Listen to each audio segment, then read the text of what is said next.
আসসালামু আলাইকুম প্রিয় দর্শক। অন্য মঞ্চের আলোচনায় আমাদের আজকের অতিথি সিনিয়র সাংবাদিক জনাব মোস্তফা ফিরোজ। জনাব মোস্তফা ফিরোজ, আপনাকে স্বাগত জানাচ্ছি। জনাব মোস্তফা ফিরোজ, আজ একটা জিনিস আমার নজরে আসলো। আমাদের সাবেক উপদেষ্টা, ছাত্রনেতা এবং গত বছরের জুলাইয়ের যে আন্দোলন ছিল, সেই আন্দোলনের যাকে মাস্টার মাইন্ড হিসাবে বিশ্ব মঞ্চে ডক্টর ইউনূস সাহেব পরিচয় করে দিয়েছিলেন, মিস্টার মাহফুজ আলম।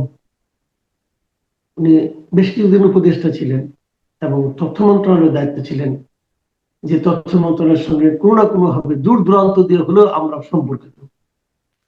তিনি নতুন করে আরেকবার চেষ্টা করতে চাচ্ছেন। উনি বলতে চাচ্ছেন যে ওনারা যে উদ্যোগটা নিয়েছিলেন সেটা নিয়ে অনেকে হতাশ, ব্যর্থ। উনি বলতে চাচ্ছেন যে আরেকবার আমরা চেষ্টা করে দেখতে চাই। আমি কি ওই ওনার পোস্টেরটা আপনাকে পড়ে শোনাই? আসলে আপনাকে শোনাচ্ছি না, দর্শকদেরও শোনাচ্ছি একে।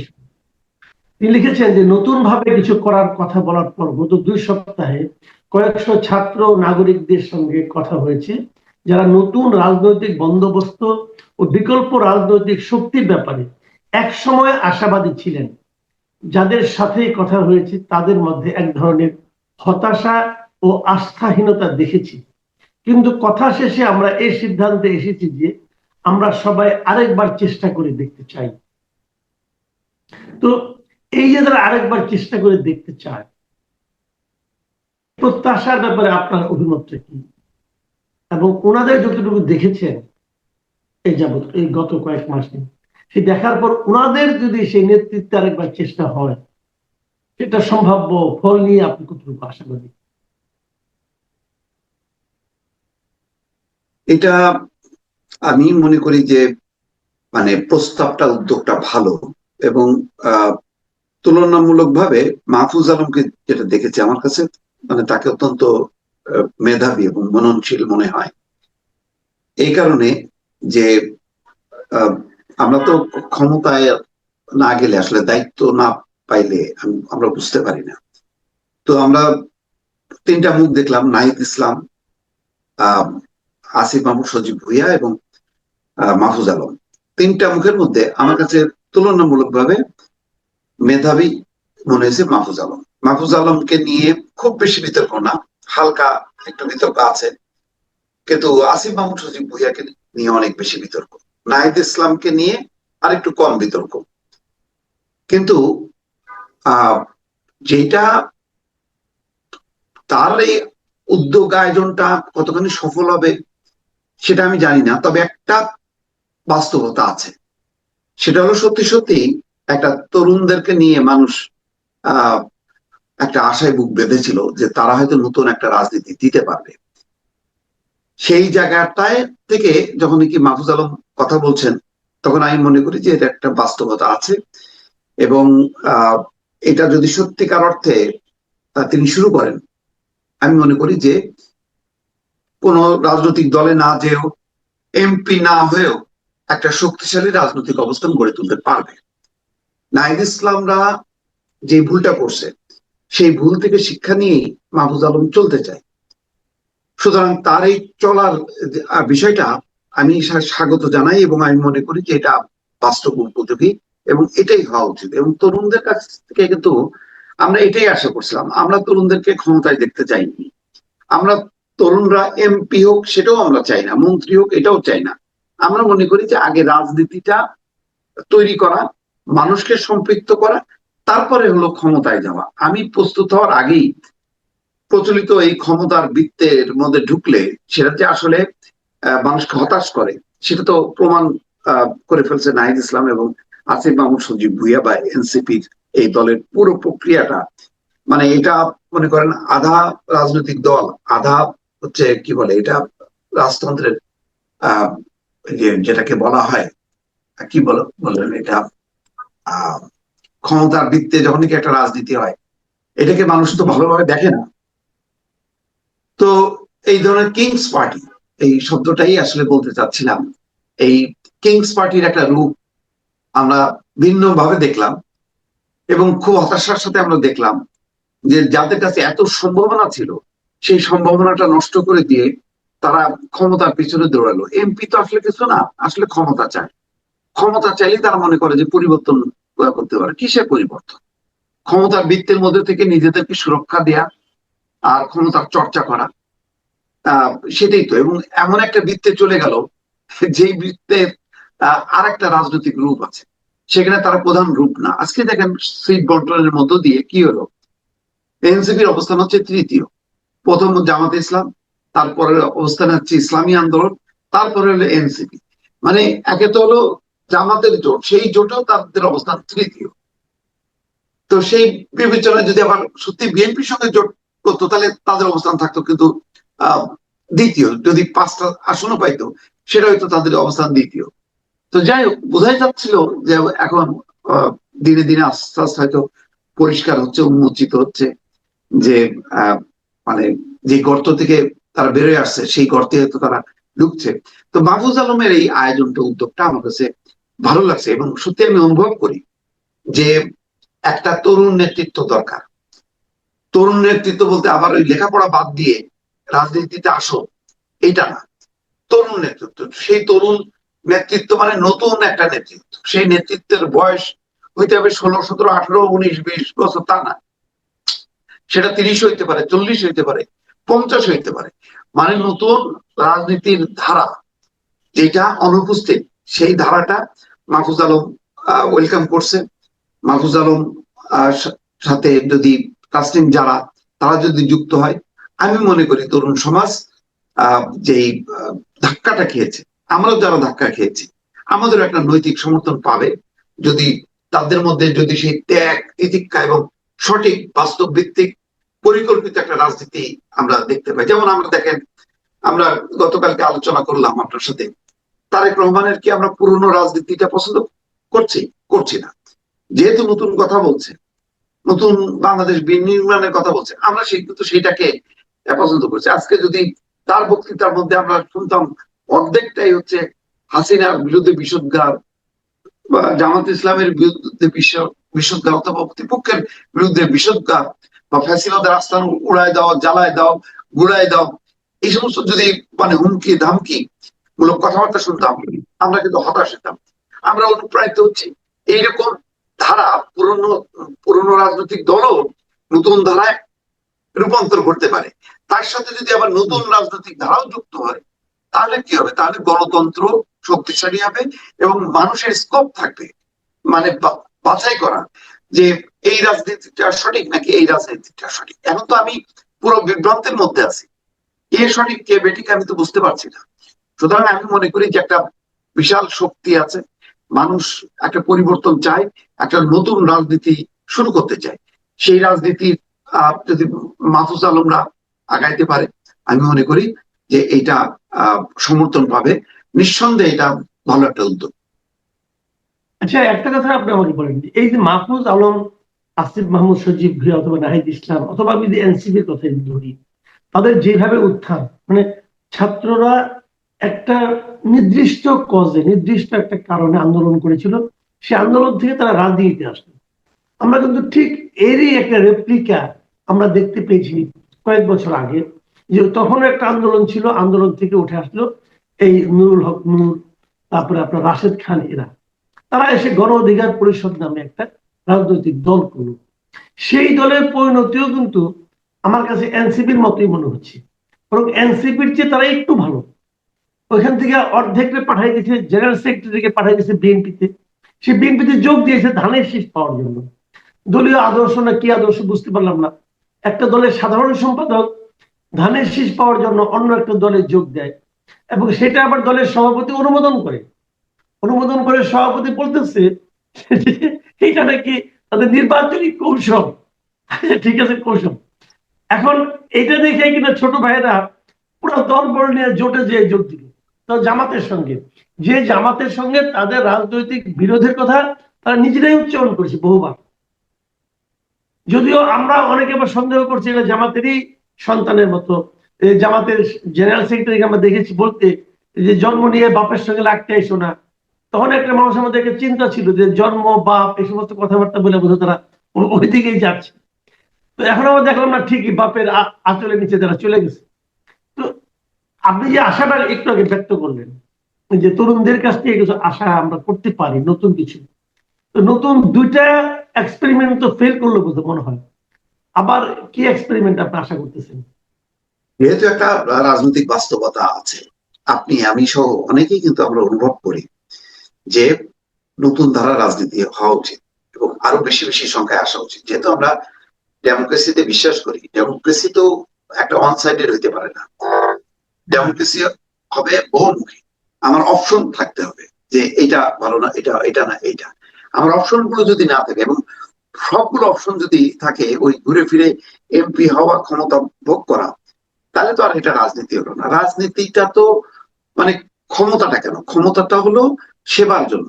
আপনি যখন নাকি একজন হন, মানে প্রতিষ্ঠিত হন, তখন আপনি কি করেন? আপনি আপনার এই প্রতিষ্ঠার বিষয়টা আপনি ছড়া দিতে চান, সে ধন সম্পত্তিতে হোক, বিদ্যা বুদ্ধিতে হোক। তো রাজনীতিটা তেমনই। রাজনীতি তো এ না যে আমি এটা এনজয় করি, এটা আমি আরো সেবা দেওয়ার জন্য। কিন্তু আমাদের এখানে তো উল্টা হচ্ছে। সেই কারণেই নতুন রাজনীতি মানেই এই না যে ছাত্ররা পড়াশোনা ছেড়ে দিয়ে রাজনীতি করবে, বিষয়টা তা না।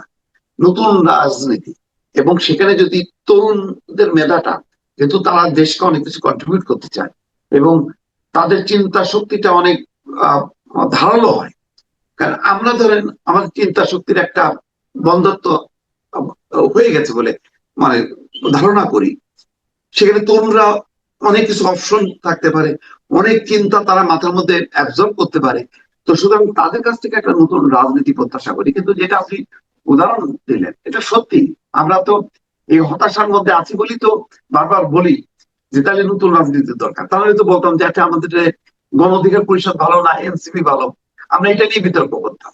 সেই বিতর্কে গণ অধিকার পরিষদের কি কর্মসূচি, এনসিপি কি লক্ষ্য, কি তারা বললো, কি তারা করলো, এগুলি নিয়ে আমরা আলোচনা করতাম। কিন্তু আমরা সেই আলোচনার বাইরে আমরা খুঁজতেছি কেন? মাহফুজ আলমের এই বিষয়টা নিয়ে আলোচনা করতেছি এই কারণে এর একটা চাহিদা বাস্তবতা রয়ে গেছে। আমাদের একটা এমন একটা নেতা দরকার, যেই নেতা মানে ক্ষমতার জন্য, এমপি গিরির জন্য, শুধু পাওয়ার পলিটিক্স এর জন্য যার জন্ম হবে না, যে সত্যিকার অর্থে মানুষের কল্যাণের জন্য নতুন একটা রাজনীতি উপহার দেবে, একটা পরিকল্পনা উপহার দেবে, যেই পরিকল্পনায় মানুষের জীবনের আহ মানে আহ মানে জীবনের মান উন্নয়ন হবে।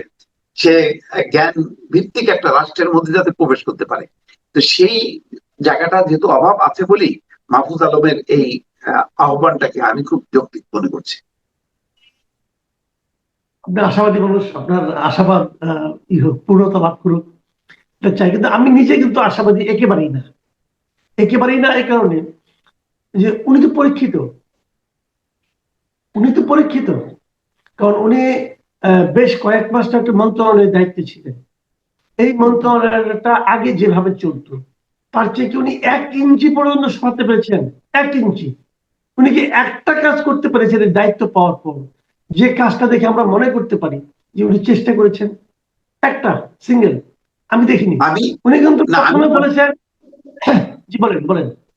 আমি আসলে এই কারণে বলছিলাম যে আমি মানে মোটামুটি মানে একেবারে কিন্তু 100% মার্কস দেয়নি। আমি বলছি যে তুলনামূলক ভাবে এই তিনজনের মধ্যে সে বেটার, তাকে নিয়ে মানে হালকা বিতর্ক আছে, বেশি বিতর্ক নেই। হালকা বিতর্ক মানেই তো এটাই যে আমরা শুধু তথ্য মন্ত্রণালয় কেন, আপনার একটা মন্ত্রণালয় এমন কোন নজির আমি দেখছি না যেটা বলতে পারি যে এই কাজটা তারা করছে, করে একটা একটা ঝাঁকুনি দিছে তা বরং এখন দেখতেছি কি আপনার ওই যে স্থানীয় সরকার মন্ত্রণালয় আসিফ মাহমুদ সচিব ভুইয়াকে ঘিরে যে চক্র, কর্মকর্তাদের চক্র, সেই চক্রকে এখন দৌড়ানি দিচ্ছে। প্রায় 17-18 জনকে বদলি করে দিচ্ছে তার যারা গুরুত্বপূর্ণ পদ পদবিতে ছিল। তো এরকম প্রয়োজন হচ্ছে কেন? প্রয়োজন হচ্ছে এই যে এটাকে মনে করা হচ্ছে যে এটা একটা পোর্টাল। তো সুতরাং এটা ঠিক যে তারা দায়িত্ব পেয়ে যে মানে মারাত্মক কিছু করছে। দেখেন আমাদের সাথেও তো একটা মত বিনিময় করার মধ্য দিয়ে তার চিন্তা কি, ভাবনা কি, সে তো তথ্য মন্ত্রণালয়ের দায়িত্বে না। দেখলাম মাহফুজ আলম বা এর আগে কে ছিল, নাহিদ ইসলাম বোধহয়, কেউ কিন্তু খোলামেলা এ করলো না সেখানে। কালকে আমরা একটা অনুষ্ঠানে গেলাম বহু বছর পর, তা একজন রাজনীতিক, সে তো আর ক্ষমতায় নেই, কিন্তু ক্ষমতায় যারা থাকলো, যে নতুন যারা রাজনীতির কথা বলছে, গণমাধ্যম কি করবে, তাদের চিন্তা ভাবনাটা কি, সেটা নিয়ে কিন্তু একটা দিনের জন্য আমরা কোনো মত বিনিময় করতে পারলাম না, সামনাসামনি কথা বলতে পারলাম না। এইটাই হচ্ছে খুব দুঃখজনক। তারপর আমি মনে করি যে আহ, যদি তাদের এই মূল্যায়ন থেকে যদি উপলব্ধি হয়ে যদি নতুন কিছু শুরু করতে পারে, মানে দেখা যাক কি হয় আর কি। আসলে কিন্তু মানে এই অভিজ্ঞতার কথা আমি বলছিলাম। এই যে আপনি কালকে কথাটা আপনি উঠাইলেন, যেহেতু আপনিও ছিলেন আমিও ছিলাম, আমরা পাশাপাশি বসেছিলাম, ওখানে বসে বসে অনেক মত বিনিময় করেছি। তো কালকের এই অনুষ্ঠানটা নিয়ে আপনার অভিমত যেহেতু আলোচনা উঠলো, একটু জানতে চাই যে তারেক রহমানের যে আয়োজনটা, এই আয়োজনটা আপনার কাছে সব মিলিয়ে কেমন লেগেছিল? দেখেন, আমি বলছিলাম যে আমি দেখেন আমি কিন্তু কোনো সেমিনার সিম্পোজিয়ামে এই 2-2.5 ঘন্টা 3 ঘন্টার অনুষ্ঠানে সাধারণত আমি অ্যাভয়েড করি, কারণ আমার কাছে অত্যন্ত বিরক্ত লাগে। আমি নিজেও সারাদিন মানে কণ্ঠ শ্রমিকের মতন কাজ করি। তো সেখানে যে আমি একটা বোরিং একটা অভিজ্ঞতা নিয়ে আসবো, তাদের লেকচার শুনবো, যে যারা লেকচার দেয় তাদের উপর আমার আস্থা নেই। কারণ সেমিনার সিম্পোজিয়াম তো কম হলো না, ঘুরে ফিরে তো সেই একই ক্ষমতা আর ধান্দাবাজি। সেখানে আমার প্রচন্ড রকম বিতৃষ্ণা থেকে আমি গত কয়েক বছর ধরে কোনো অনুষ্ঠানে যাই না। এমনকি যখন আমি বাংলা মিশনের নিউজের হেড ছিলাম, আমি ওই সাবেক প্রধানমন্ত্রী শেখ হাসিনার অনুষ্ঠানগুলিও আমি বর্জন করতাম, আমি ওখানে যেতাম না। কারণ ওই 2-2.5 ঘন্টা মোবাইল ফোন বাইরে রেখে বিচ্ছিন্ন থেকে আমি ওই মানে তেলবাজি সংবাদ সম্মেলন শুনতে আগ্রহী না। কিন্তু কালকেও কিন্তু আমার মাঝে মাঝে মনে হচ্ছিল কি আমাকে চলে যাওয়া উচিত, কিন্তু না, দেখি না দেখি না, দেখতে দেখতে কিন্তু আসলে সত্যিকার অর্থে শেষ পর্যন্তই আমরা ছিলাম, আপনি সাক্ষী। তো এইরকম অনুষ্ঠানটা আমার কাছে বহুত বছর পর আমার কাছে অসাধারণ লেগেছে। এই কারণে আমি এখানে শুধুই মাত্র শ্রোতা ছিলাম, সেখানে কিন্তু আমি কোনো বক্তৃতা দেইনি। এবং বক্তৃতা দেয়া আমার দরকার ছিল বা আক্ষেপ সেটাও কিন্তু আমার নেই। বরং যতটুকু হয়েছে ততটুকু আমি এটা পাইলাম যে সবার মধ্যে একটা আকাঙ্ক্ষা যে সাংবাদিকদের আচরণ পেশাদারিত্বমূলক হওয়া উচিত এবং রাজনীতিকরা সাংবাদিকদেরকে সাংবাদিক হিসাবে দেখতে চায়, এই মনোভাবটা আমি দেখলাম। সেখানে তেলবাজির একটু চেষ্টা হালকা পাতলা ছিল, কিন্তু সেটাকেও কিন্তু প্রশ্রয় দেয়নি। সবচেয়ে বড় কথা হলো প্রতিটা সাংবাদিকের ডোর টু ডোর যাওয়া, এমনকি মানে ক্যামেরার পিছনের মানুষগুলো, যে ক্যামেরা পার্সন, তাদের সঙ্গে হাত মিলানো, শুভেচ্ছা বিনিময় করা। আমি এর মধ্যে একটা আন্তরিকতা দেখলাম। শুধু আন্তরিকতা লোক দেখানো না, একজন মাননীয় বললেন, তাকেও বললেন যে মাননীয় এই শব্দটা ব্যবহার করবেন না। তার মানে তিনি সরাসরি আহ সম্বোধন চান এবং সরাসরি প্রশ্ন চান, বক্তব্য চান। এবং সম্পাদকরা ভালো বলেছেন, অডিয়েন্সের সাইড থেকে একজন দুজন একটু পছন্দ হয়নি, তারপর কথা বলেছেন। তো মোট কথা এইটুক মানটা আমি যদি 15 বছরের তো তিক্ত অভিজ্ঞতা তার আলোকে যদি আমি বিচার করি, এইটুক মান অর্জনটাও কম না। বাট এটা যে একদম 100 ভাগ আমি মার্কস দেবো তা না। 100 ভাগ মার্কস দেবো যদি সরকার গঠন করতে পারে বিএনপি, তারপর ওই জায়গায় প্রধানমন্ত্রী হিসেবে যদি তারেক রহমান বসেন, তখন যদি এরকম একটা পেশাদারিত্বমূলক একটা সংবাদ সম্মেলন হয় বা সাংবাদিকদের অনুষ্ঠান হয়, তখন আমি 100 মার্কস দেবো। এখন আপাতত আমি 50 থেকে 60 ভাগ দিলাম, 5 মার্কস দিলাম, কিন্তু তখন আমি দেবো 100 ভাগ। তবে ধারাটা ভালো, এই ধারাটা। এখানে একটু থামাই, আপনাকে থামাই এই কারণে যে আপনি ওখানে বসে আমাকে বলছিলেন একটা কথা, একটা জায়গায় আমাকে দৃষ্টি আকর্ষণ করছিলেন। সেটা হলো যে উনি বসেছেন মঞ্চে, তার সামনের যে প্রথম 3টা সারি, সেই 3 সারিতে ওনার কেন্দ্রীয় নেতৃবৃন্দের যে একটা মানে উপস্থিতি, সরব উপস্থিতি এবং বেশ গর্জিয়াস একটা ধরনের উপস্থিতি, উনি মত বিনিময়, আপনি আমার খেয়াল আছে পিছনে লেখা ছিল তারেক রহমানের সঙ্গে সাংবাদিকদের মত বিনিময়। সাংবাদিক ছিল, তারেক রহমান ছিল, মাঝখানে ওই নেতারা কেন, ওনাদের উপস্থিতি কি খুব জরুরি ছিল? না, জরুরি ছিল না। এই জন্য আমি বলছি তো যে আমি এই অনুষ্ঠানটাকে আমি মানে 100 মার্কস দিচ্ছি না, এই কারণে যে ওই জায়গাগুলো ক্লিয়ার করা দরকার ছিল। এখানে ওনার সাথে ওনার যে প্রেস উইং, আমি মনে করি বরং এই প্রেস উইং ভালো করছে, তারাই যথেষ্ট ছিল। বাস একজন মানে যেহেতু সাংবাদিকদের চেনে জানে, এরকম একজন নেতা থাকলেই যথেষ্ট ছিল, বাকিদের থাকার দরকার ছিল না। কারণ আমরা তো এইগুলি দেখতে দেখতে অভ্যস্ত, গণভবনেও দেখতাম যে Right. মানে প্রথম সারিগুলোতে আওয়ামী লীগের নেতারা বসে পড়তেন, যেখানেই সেখানেই মানে শেখ হাসিনার সামনে বসে থাকা। তো এই একই ধারাটা আমরা দেখতে চাই না। সেই কারণে আমি বলছি যে এই জায়গাটা এই যে আলোচনাটা করা মানে হলো তাদের দৃষ্টি আকর্ষণ করা, যাতে ভবিষ্যতে সাংবাদিক সম্মেলন হোক, সাংবাদিক অনুষ্ঠান হোক, যাতে সাংবাদিকরা প্রাধান্য পায়। কারণ ওখানে আমরা দেখলাম যে সিনিয়র বেশ কয়েকজন সম্পাদক ছিলেন, তাদের ওইভাবে আসনগুলো বিন্যাস করার দরকার ছিল।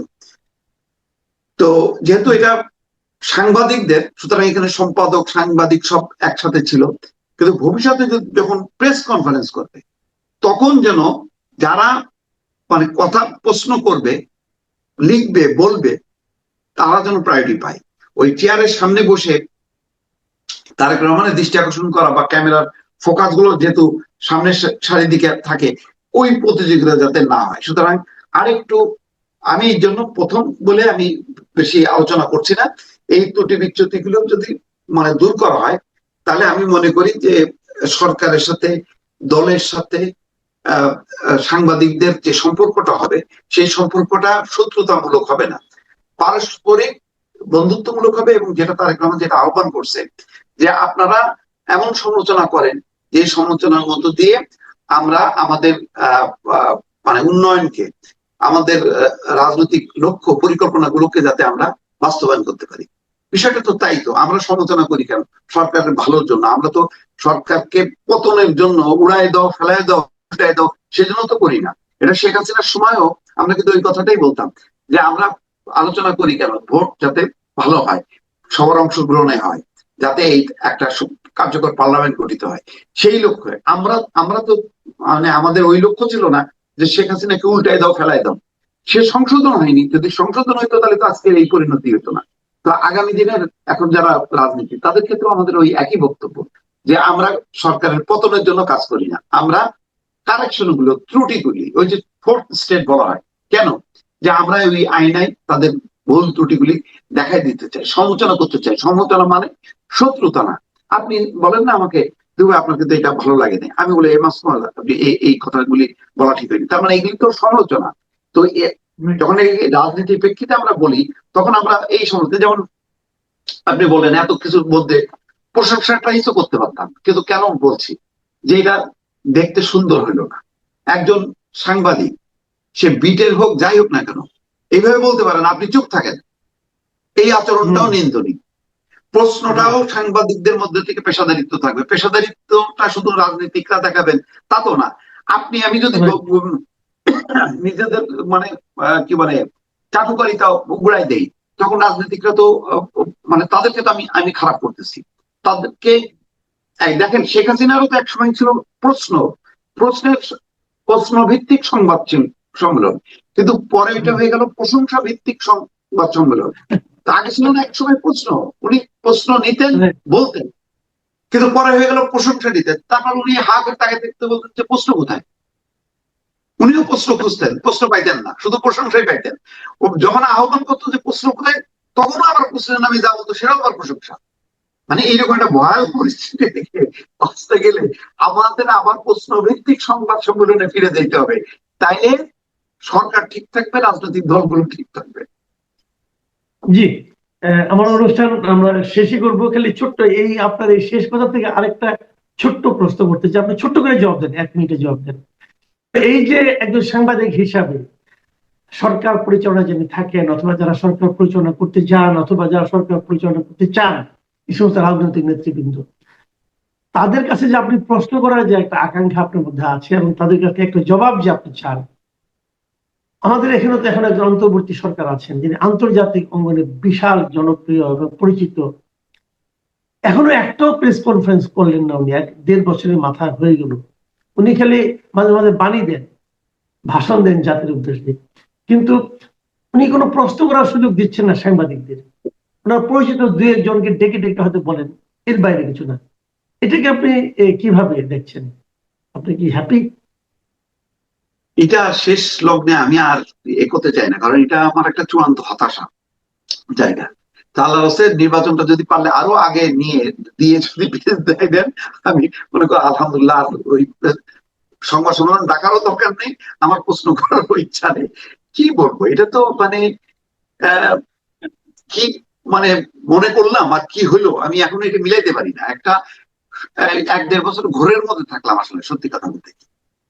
মানে কি দেখলাম, এরকম দেখার জন্য প্রস্তুত না, এবং আমরাও প্রস্তুত না।